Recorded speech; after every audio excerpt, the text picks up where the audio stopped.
स्वस्तात एक आकडा लिहिला. काय प्रेम असतो लोकांचं, किती स्वामीवर प्रेम आहे. फार मोठं होईल. राजे हो, आपण आपल्या संपत्तीत मोठं केल्याच्या नंतर पुत्र जर वितुष्टवादी जन्माला तर आपलं श्राद्ध सुद्धा करू शकत नाही. पण ही संपत्ती जर सगळ्या गावकऱ्यांनी मिळून शासन दरबारी खेटे घेऊन शासन दरबारातल्या लोकांना जबाब विचारून हे संस्थान जर फार मोठं केलं तर ज्याचं ज्याचं योगदान या संस्थांना लागलंय त्याचे पूर्वज स्वर्गातून आशीर्वाद देतील. म्हणून कोंबडं कोणाचंही ओरडू, वाक्य नीट ऐका माझं, कोंबडं कोणाचंही ओरडू सकाळ झाली समजा स्वामींसाठी. घर सोडून मंदिराच्या परिसरात आलं की गट तट राजकारण हे सगळं सोडायचं आणि आपलं संस्थान किती उंच जाईल, स्वामींचा दरबार किती मोठा होईल, स्वामींच्या दर्शनासाठी येणारा प्रांतातला भक्त गोड असा आनंदाचा सुस्कार देऊन जाईल. या कर्तव्यावर आरूढ होऊन प्रत्येकाने तन्मन धनानं स्वामींच्या मंदिराच्या कार्यात मन घाला, ही तुम्हाला विनंती. आदेश द्यायची माझी काय लायकी, विनंती विनंती.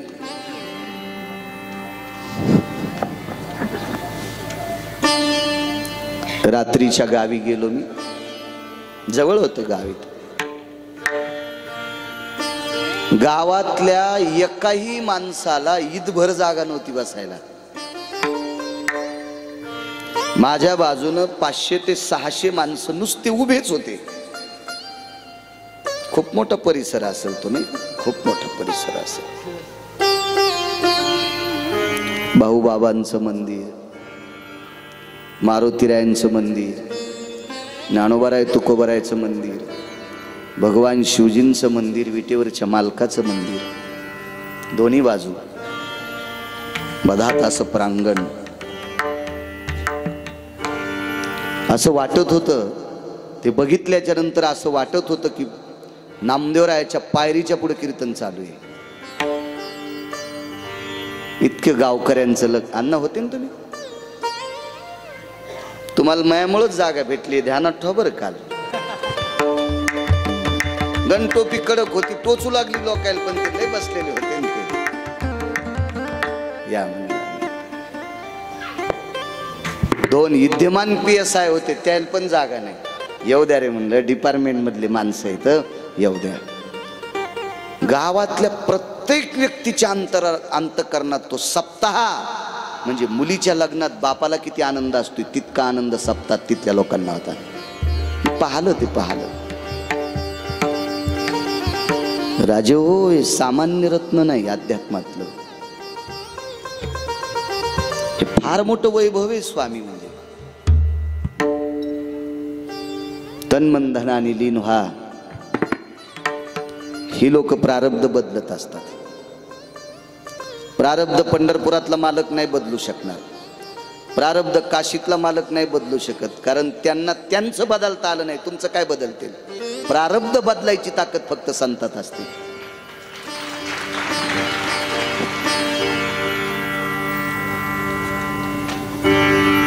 एका महाराज मंदिरात मुक्कामाला आले.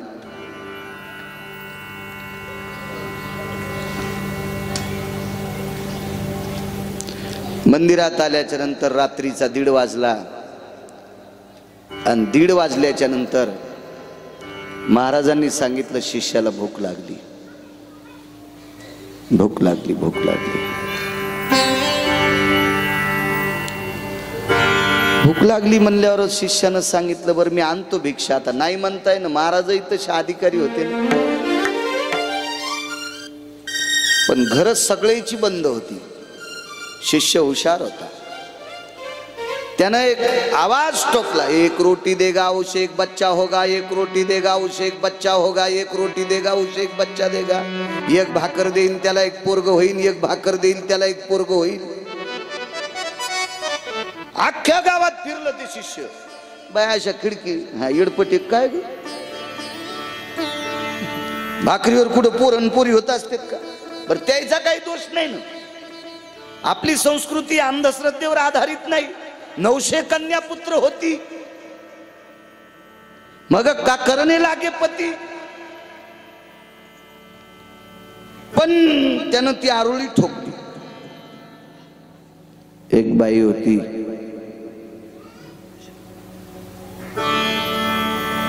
त्या बाईनं ते पाहिलं ती म्हणे जाऊ दे ग पोटासाठी खोटं बोलत असेल दुरडीमध्ये 4-5 भाकरी होत्या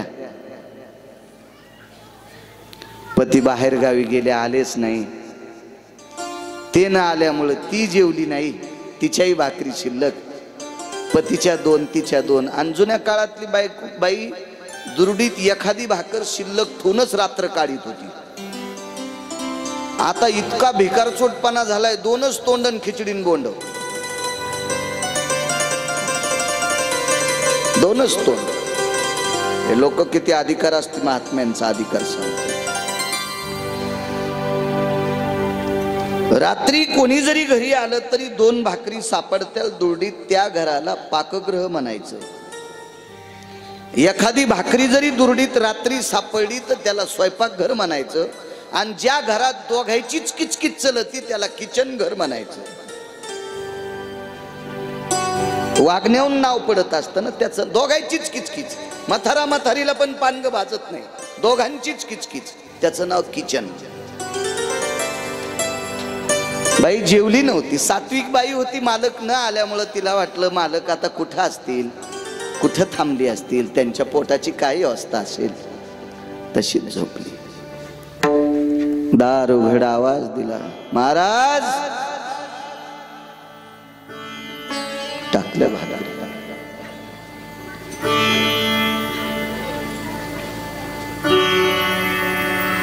काय कालवण असेल चटणी असेल त्याच्यावर टाकलं मंदिरात आणलं गुरुजींच्या पुढे वाढलं जेवले महाराज राजे हो ह्या घरी एके दिवशी देवर्षी नारद आलते ह्या बाईच्या घरी नारदाला त्या बाईनं सांगितलं महाराज मला आपत्ती नाही तर नारदानं पंढरीतल्या मालकाला विचारलं म्हणे प्रभू ह्या बाईला आपत्ती नाही म्हणले तिला 7 जन्मापर्यंत नाही नारद म्हणले बाई मी येऊ का कारण नारदाला हा शब्द तिला सांगायला कस तरी वाटत होतं ना ती बाई म्हणली नारदा जेवून जाणं नाही नको येतो मी असं दुःखद संदेश देऊन जेव्हा वाटत असतं का कुठं तुम्हाला एक सांगू का जिनच्या पॅन्टीवाले ध्यानात ठेवा ते येतच नाहीत तुमच्या इथं म्हातारी येत नाहीत तर जिनच्या पॅन्टीवाले कशी येतील आता तिकडे बरेच वाट्यावर बसलेले तिकडे माग हे तरी ऐकायला बसले बरेच म्हातारे तिकडे बसलेले आपली पलीकडे पाहतो मी हो त्यांना कस काय अलर्जी स्वामीची काय माहिती हो देव जाणे असं नसायला पाहिजे म्हातारे माणसाने आलं पाहिजे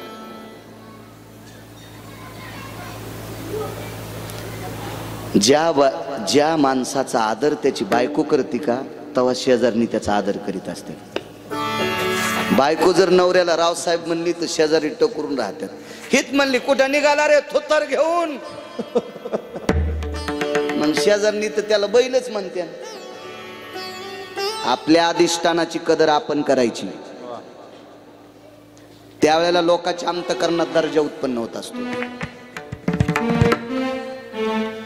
सकाळी महाराजांची स्नान संध्या आटपली आणि शिष्याला विचारलं कोण बाई होती रे तिनं 5 भाकरी दिल्या तर शिष्य म्हणला गुरुदेव फुकट नाही दिले का मी अलग ठोकली 1 रोटी देगा उसे एक बच्चा होता महाराजानं कडेल दिशी तोंडात आणली नालाय का काय तुझ्या बापाच्या घरचं जात होतं 1 भाकर देईल तिला 25 पोरं होईल म्हणायचे होते ना एका भाकरीला 1 का म्हणलास लाल गाल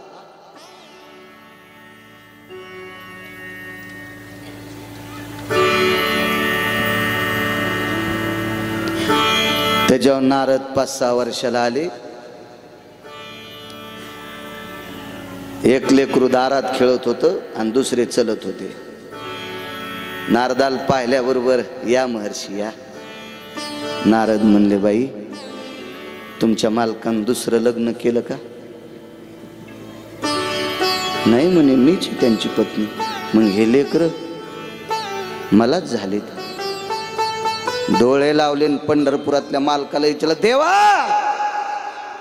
का खोटं बोललास मला? भगवान म्हणले तिला होणारच नव्हते 7 जन्म, तुला कशाला खोटं बोलू मी? मग कस काय झाले? मी नाही दिले, महाराजांनी दिले. मी नाही का महाराज? मग तो का नाही दिले? तुम्हाला विचारलं नारदा, तुमच्यात ताकद होती, तुम्ही वैष्णव आहात, तुमच्यात ताकद होती द्यायची. नारदाने युक्तिवाद न केल्यामुळे चुकलं. त्या साधून स्वतःच्या पुण्याचा क्षय केला. दिली चाली वाचा क्षय मागिल्या तपाचा. साधूच्या आशीर्वादानं प्रारब्ध बदलत. देवाचं काही चालत नाही. इतकी ताकद तिथं साधूची चालते. इतकं मोठं अधिष्ठान. पुन्हा पुन्हा लक्षात ठेवा साधूला, देव तुमचं चांगलं करेल. संतांना भेट जा. भिण्याच्या योग्यतेची ही संत आहेत. आयुष्य ज्यांनी विस्तवासारखं विश्वाच्या कल्याणाकरता, मला वाटतं योग वाशिष्ठ सांगितला ग्रंथ आहे का नाही? योग वाशिष्ठ काय काय ताकद आहे. हल्लीच्या किती महाराज लोकायला योग वाशिष्ठ कळत. ते म्हणतील हो ते पोळी संग खा का कसं संग भाकरी संग खा, याचा मेळ लागायचा नाही काही काही. महात्म्यानी चातुर्मासात सांगावं लोकांना. चला भगवंताच्या नामाने तुमचा उद्धार होईल. पांडे नरेशाला उशाप दिला. हत्तीच्या योनीला आहे, हा गजेंद्र आहे पुढे. ऋतुमान सरोवरामध्ये त्रिकुटाच्या शिखरावर आपल्या पत्न्यांचं सर्व संगोपन करत होता. चरित्र मागचं सांगतोय, लक्षात ठेवा. काल वेळ नव्हता भेटला, याच्याकरता रिवर्स गिअर टाकलाय.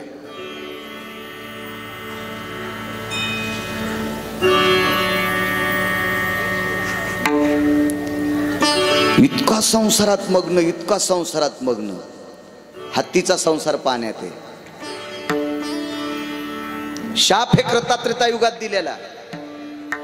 कुंजर म्हणे कुंजरीसी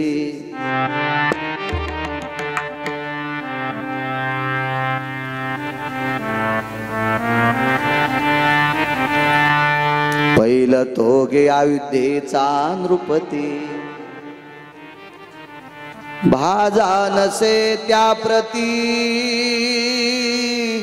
तैसा मी नव्हे प्रिये प्रिये. हत्ती हत्तीनीच्या कानात म्हणत होता, बघतो राम एकटाच चाललाय, बायको हरवली त्याची. तैशा पिला नारायणी मग शाप दिला. धराय जायते नाम प्रसूती नैव कारेषु. शाप दिला. पाण्यात संसार. उशाप मागितला, पाण्यात संसार झाला. ज्या पत्नीशी संग केला, हत्ती विकळ होत असतो आणि ती हत्तीन त्याला सोंडेत पाणी आणून पाजत असते. उष्ट पाणी प्यायची वेळ. म्हणून आपल्याकडे हस्ती शुंडा दंड नावाचा विधी लग्नात असतो. तो विधी म्हणजे नवरदेवानं नवरीच्या तोंडावर आंघोळ करताना गुरळ्या टाकायच्या. लहानपणी टाकल्यात का नाही कोणाचं लग्न झालं? माना हालील्या हो म्हणले. नवरदेवानं टाकणं ठीक आहे, नवरीनं कशा टाकायच्या? म्हणले आजपासून एकमेकाला उष्ट खाण्याची सवय लागावा. नाही, हा पुराणातला विषय. हत्तीचा संसार पाण्यात. कावळ्याला शाप दिला. काग कागिनी शिकरी पूजन पहिलं तो गे दशरथ नंदन. भाजई रहितम लान वदन तैसा मी नव्हे प्रिये प्रिये. काहीतरी धड दिसतं का ते कावळं? त्यालाही लखनलालजीनं शापलं. जीवनात एकदाच संसार. तो संसार माणसानं पाहिला तर त्यालाही प्रायचित्त आहे.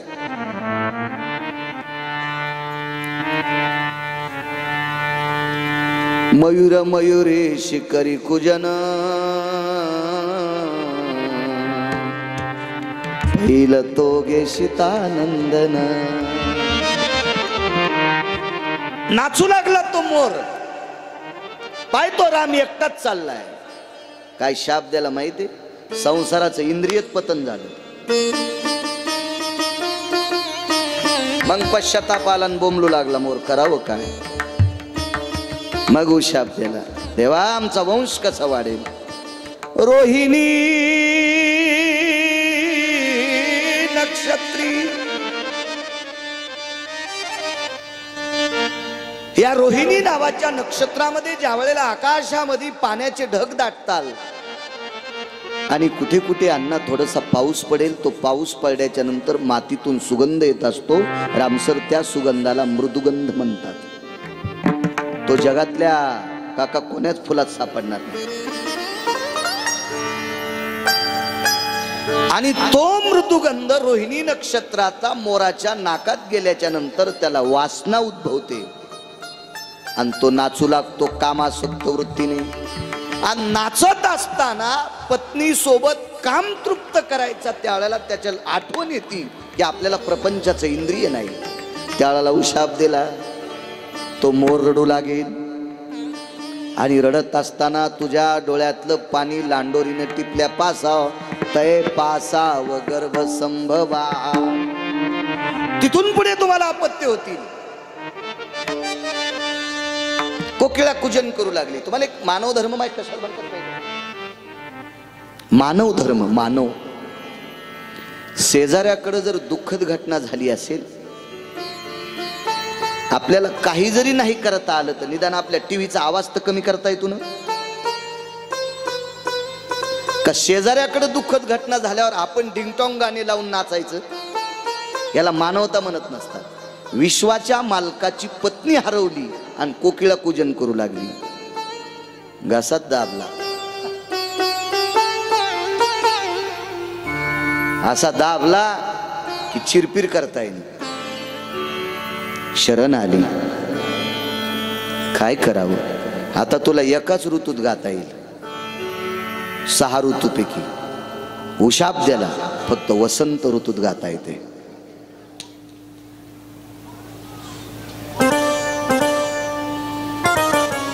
चुका नाही करायच्या. चला हत्तीला शाप होता पाण्यात संसार. वासनेमुळे माणूस सगळं विसरून जात असतो. प्रपंचातला, त्याच्या पशुप्रपंचातला तो राजा होता. आपण सुद्धा संसारातले गजेंद्र आहेत का, साधे आहेत का? त्या घरी भेटायला गेलो, म्हातार बाजीवर पडलेलं होतं.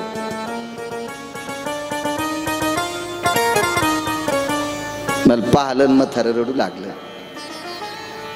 काय झालं बाबा? काय सांगायचं महाराज, काय दरारा होता मा.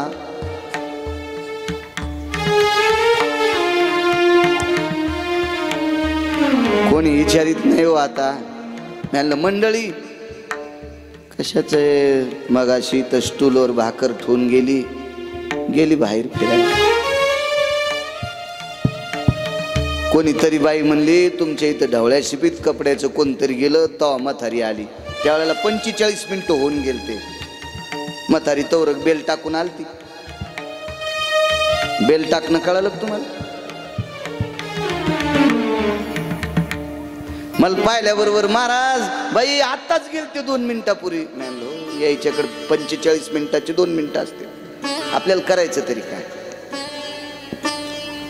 चहा केला, मला द्याला. दृष्टांतात सांगतो. मी म्हणलं द्यान बाबाला. कसा देऊ महाराज? म्हणला असा द्यान, असा द्यान. पेतेन ना ते, असा द्या. फेकून थोडा देत असते चहा.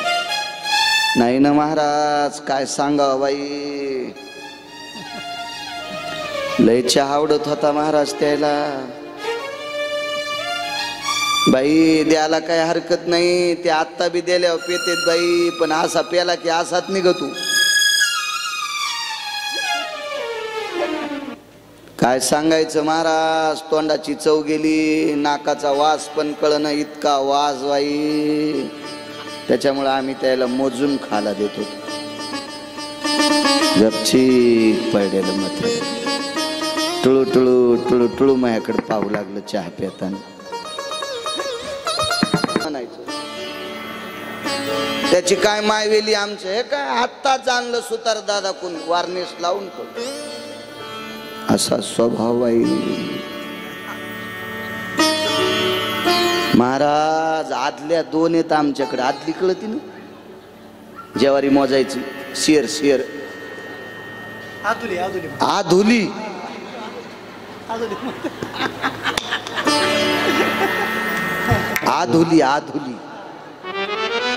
ठीक आहे.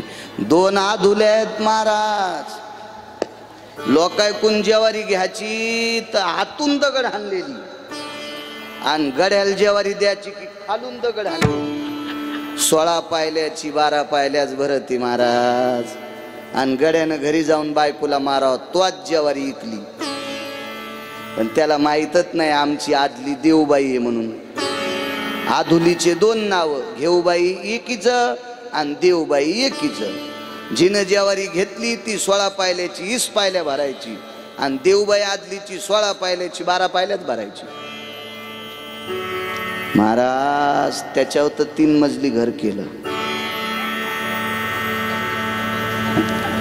महिना झालं डॉक्टर येतो महाराज, तपाशी तू 200 घेतो, सलाईन देतो. काल तर असं झालं महाराज, 5 सलाईन दिले बाई, एक थेंब अंगात नाही गेला. म्हणलं काय झालं, सुईच गादीत घुसली. सारं औषध गादीत गेलं पण म्हाताऱ्याच्या अंगात नाही गेलं महाराज. काय सांगा बाई, काय वैभव बघा वाटत नाही महाराज. पावसाळा तोंडावर आला, असं शरीर झालंय. मला तर वाटतंय देवान करावं तर म्हाताऱ्याला टपकन उचलावा, पाण्या पावसाच्या आधी मुठमाती होईल. कोण म्हणती हत्तीन, कोणाची आपली पण. बाहिल म्हणे खरं, मरता तरी बरे, नाशिले घर थुंकोनिया. कळो येईल अंत काळी, प्राण प्रयाणाची वेळी, राहती निराळी रांडापूर हे सकळ. मित्र आले गोत्र झाले, तेही मशानी होनी परतले. सोडविना राजा देशीचा चौधरी, आणि कसोयरी भली भली. गजेंद्राचा पाय ज्या वेळेला नकराने धरला त्यावेळेला सर्व पत्न्या सरोवराच्या कडेला. एक नाही जवळ, एक नाही जवळ. मुलांनी सांगितलं आई बाबांचा पाय धरला, ते म्हणली बाबांचं आयुष्य संपलं, आपण जर त्याला सोडायला जावं तर आपला धरतील. राहती निराळी रांडापूर हे सकळ. सर्व बाकीच्या घरातल्या लोकांनी तुडीला असतं तर नकर मेला नसता का? नाही, स्वतःची भीती होती. गजेंद्राच्या लक्षात आलं, हरे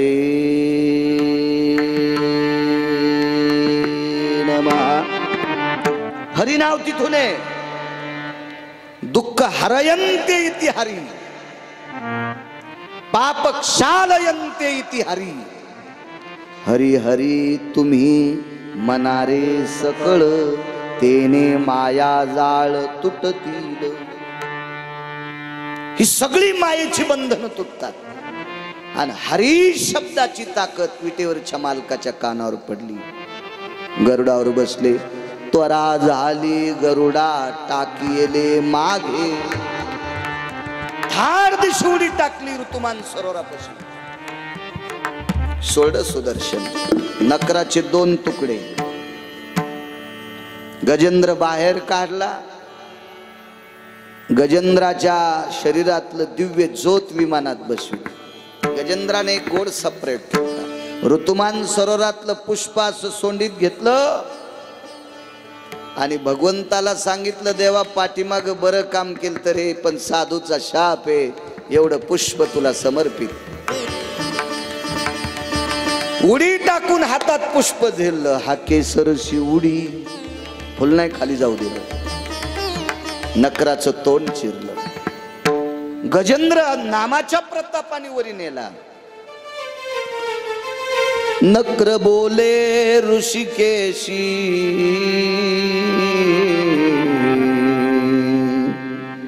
नाम मात्रे तारिले गजेंद्राशी. नामाच्या प्रतापाने गजेंद्राचा उद्धार केला. मी तुझं काय केलं? अरे गजेंद्राने भजन केलं रे, हरी हरी म्हणला तो, याच्या करता त्याचा उद्धार. ऐका ना म्हणे देवा, नवविधा भक्ती सांगितल्या. नारद भक्ती सूत्रामध्ये नवविधा भक्तीचं एक अनन्य साधारण महत्व आपल्या पुढं प्रगट केलं.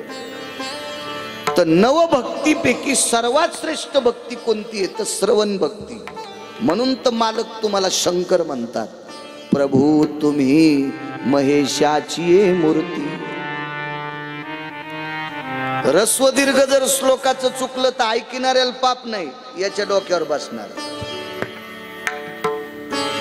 गायनाचे चढ उतार चुकले तर अपमान खालच्याचा नाही तुमचा. तुमचा ताल हुकला तर अपमान खालच्याचा नाही तुमचा. श्रवण भक्ती सर्वश्रेष्ठ सांगितली.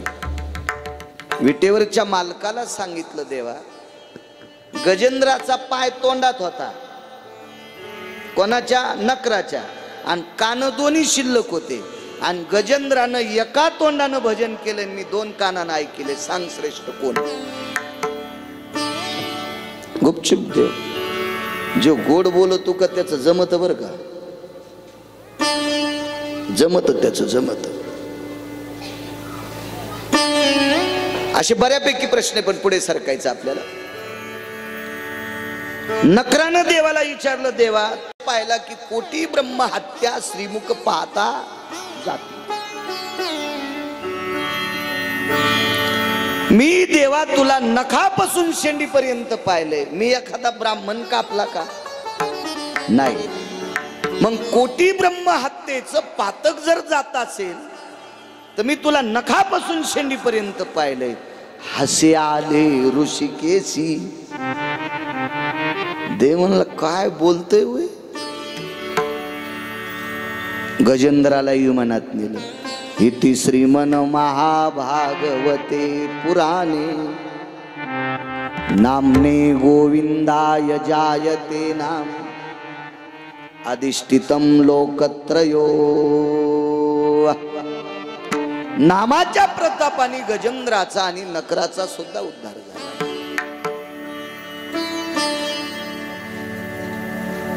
पुढे समुद्र मंथन झालं. मंद्राचळ पर्वतांना राक्षस तोंडाकडनं, शेपटीकडनं देव, 14 रत्न निघले. उच्चश्रवा नावाचा घोडा बळीला दिला. कामधेनू गाय ऋषी मुनींना दिली. पारिजातक स्वर्गात लावला.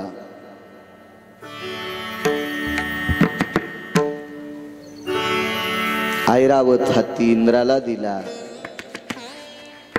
कौस्तुभ नावाचा मणी इकडे घेतला.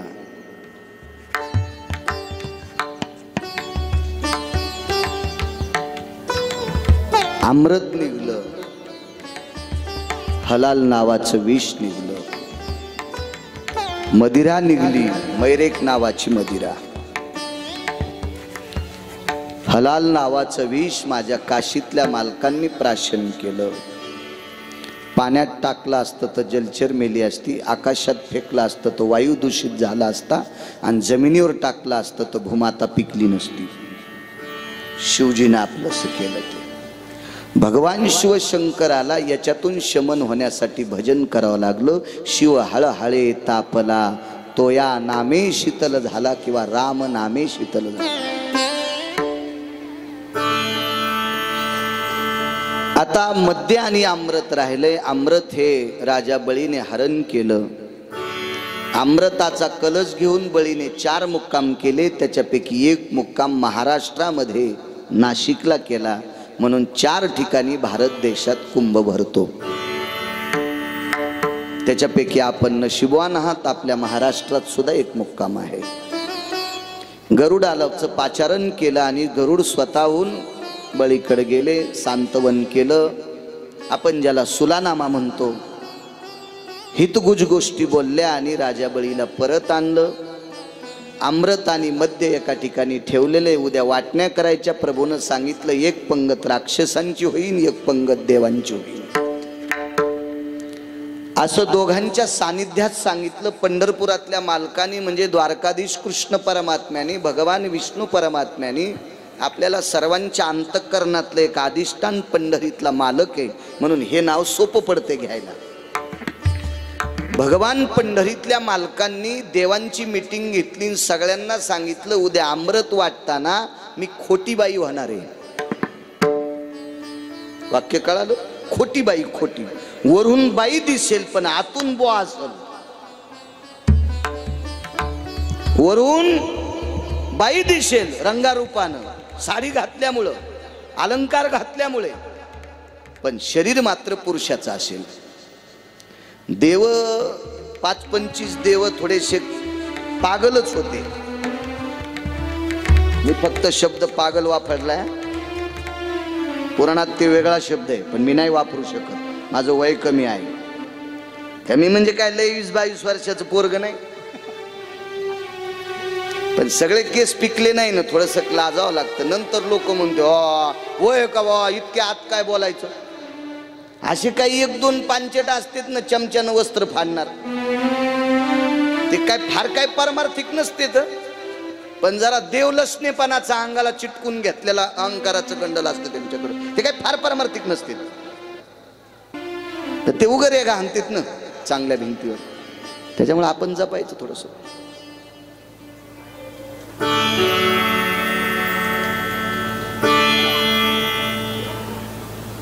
मोहिनी स्वरूप घेतलं. देव आधीच दिसायला सुंदर. राजस सकुमार मदनाचा पुतळा किंवा पाहिलिया वेध लावी बैशी जीवी जडोनी किंवा रूप पाहता लोचनी सुख झाले हो साजनी. आगणित लावण्य तेज पुंजाळती रत्नकिळ फाकती प्रभा किंवा रूप सावळे सुकुमार कानी कुंडल मकराकार. सुंदर देव सुंदर.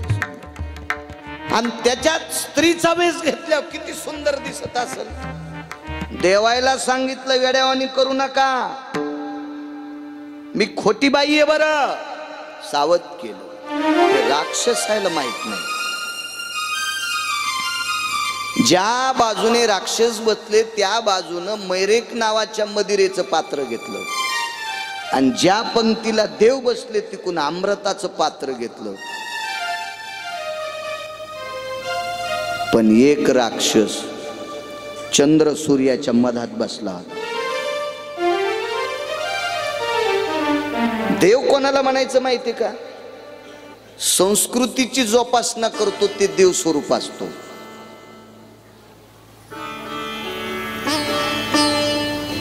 ऋषी मुनींनी चालवलेली परंपरा व्यवस्थित चालवतो तो देव स्वरूप असतो. जेवायला बसल्याच्या नंतर हातपाय धुवून बसणे, मांडी घालणे. घरी बसलो असेल तर शर्ट काढणे, पंक्तीत वगैरे त्या सोडून आता थोडासा काळ बदलला. नाही तर माझ्या लहानपणी जुन्या काळातली माणसं लग्नाच्या पंक्तीत पण शर्ट काढीत होते. सदरा काढून बाजूला घ्यायचा आणि मग जेवायला बसायचं. आता द्या इंटरनेट काले आपलं एवढं काही. पण घरी जेवायला बसल्याच्या नंतर शर्ट काढून बसावा. आपल्या स्वतःच्या घरी. पाहुण्याकडे जरी लाज वाटत असेल तर आपल्या स्वतःच्या घरी सदरा काढून जेवायला बसावा. जेवताना पाणी फिरवावा. स्टाईलच्या फरच्या आहेत त्याच्यावर जास्त न फिरवता एकच बोट घेऊन फिरवावा. पादा सर्वस्थितं जलाय भयस्थितो यत् मिद्यानां सर्वास्थितो अर्जवायत भयायत क्रियानां. एक जण म्हणला महाराज पाणी काऊन फिरीत येत? म्हणलं मला नाही माहित. ते म्हणलं मुंग्या येऊनी म्हणून. म्हणलं मग मुंग्या येऊनी म्हणून पाणी फिरीत येत, त्याच्यापेक्षा रोगरच टाकलेलं बरं भावतालाच. नाही तर बेशी टाकायचं, बेशी. झुरळ याचे नाही, मुंग्या याचे नाही. सुंबळायस खरे तू नालाय का? एक जण म्हणला महाराज घंटा कशामुळे वाजित येत तुम्हाला माहिती आहे का? म्हणलं देव जर झोपलेला असला त्याला सांगायचं मी आलो. देवाला झोप असती? देव ज्याच्या नावानं झोपला का त्याला भिंतीला टेकावं लागतंय. मी एरी करून दाखवायलो, मी नाही गेलो. देव ज्याच्यासाठी झोपला ते भिंतीला टेकलेला, 2-3 उदबत्त्या लावलेल्या. म्हातारी रडू लागली, बाई कसे दिसायलेत. मी आणलं ते तिकून ये, मी ऐकून. मलाच म्हणती कसे दिसायले, त्याला पाय ना मला काय पाहत.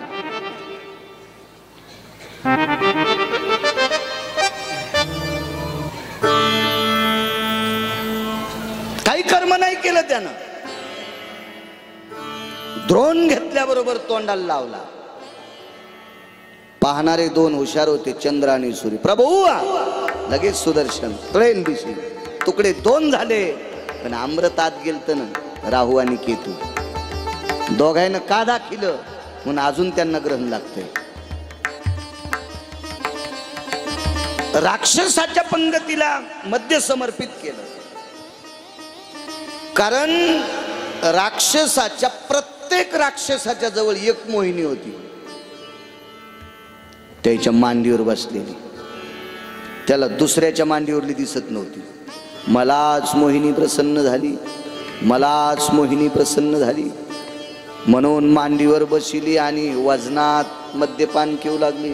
तेवढ्या अवकाशात सर्व देवांनी अमृत प्राशन.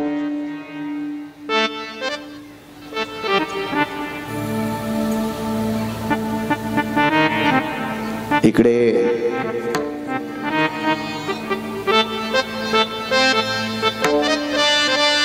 राक्षसांना राग आला. काय काम झालं म्हणून. 14 रत्नापैकी मी थोडेसे रत्न सांगितले, पूर्ण सांगितले नाही तुम्हाला. लक्ष्मी सुद्धा निघाली. लक्ष्मी प्रत्येकाला आवडत होती. कोणाला आवडणार नाही लक्ष्मी? चित्रातली आवडती तर खरी का नाही आवडणार लक्ष्मी? चित्रातली कशी असते माहिती का? गजांत लक्ष्मी कमळाच्या फुलावर उभी आहे. दोन्हीकून 2 हत्तीचे मुंडके आहेत. एका सोंडेमध्ये एक कलश आहे, दुसऱ्या सोंडेत एक कलश आहे. एका सोंडेच्या कलशातून बिस्किट पडू लागले, चहात बुडून खायचे नाही, सोन्याचे. आणि इकडच्या कलशामधून चप्पल हार, पोहे हार, बुटहार नसतो वाटतंय, हे सगळे हार पडू लागले. अशी लक्ष्मी चौधरी यांना 5 मिनिटं जर घरी आली तर पुन्हा कोण्या शेतात ऊस लावायचं काम नाही. राम काका लावा लागेल. चित्रातली आवडती, चित्रातली तर खरी का नाही आवडा? प्रत्येकाला वाटत होतं मला भेटा, पण तिच्या हातामध्ये एका विशिष्ट प्रकारच्या झाडाच्या फुलांची माळ होती. त्या फुलांचा रंग आकाशासारखा होता. ममम माल्या पुष्पा यद्गंधेषु. माझ्या हातात जी माळ आहे या फुलाच्या रंगासारखा, ज्याचा रंग असेल मी त्याची. ते फुलं होते आळशीचे. आळशी म्हणजे जवस. जवसाची फुलं श्यामल वर्ण असतात आणि भगवंताचा रंग तसा होता. भगवंताला लक्ष्मी आई साहेब देण्यात. इकडे देवांनी आपल्याकडं चुकीचं काम केलं. याच्याकरता राजा बळीने एक यज्ञ केला. तो यज्ञ विश्वजित नावाचा यज्ञ होता. या यज्ञामध्ये खूप काही दान धर्म, उदार राजा बळी होता. बळीला संपवण्याकरता भगवान वामन प्रगट झाले. वामन भगवान की बटू वयोवृत्त नावाचं व्रत वगैरे बऱ्यापैकी असं फार विश्लेषण आहे, ते नाही सांगू शकत, एवढं वेळ नाही आपल्याकडं. माझ्याकडे असला तरी तुमच्याकडे पण नाहीये.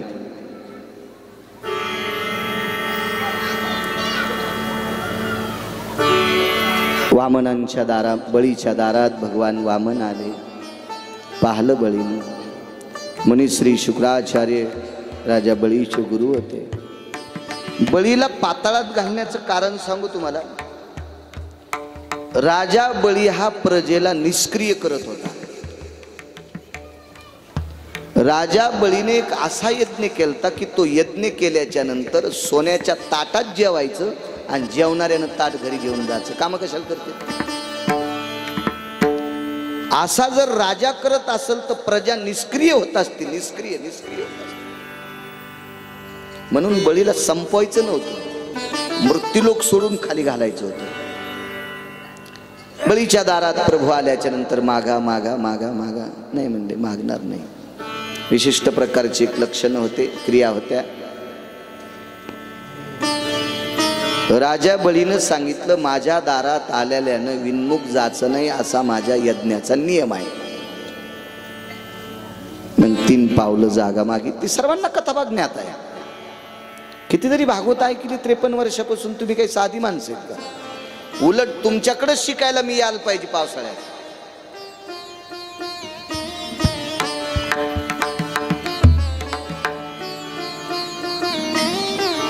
मग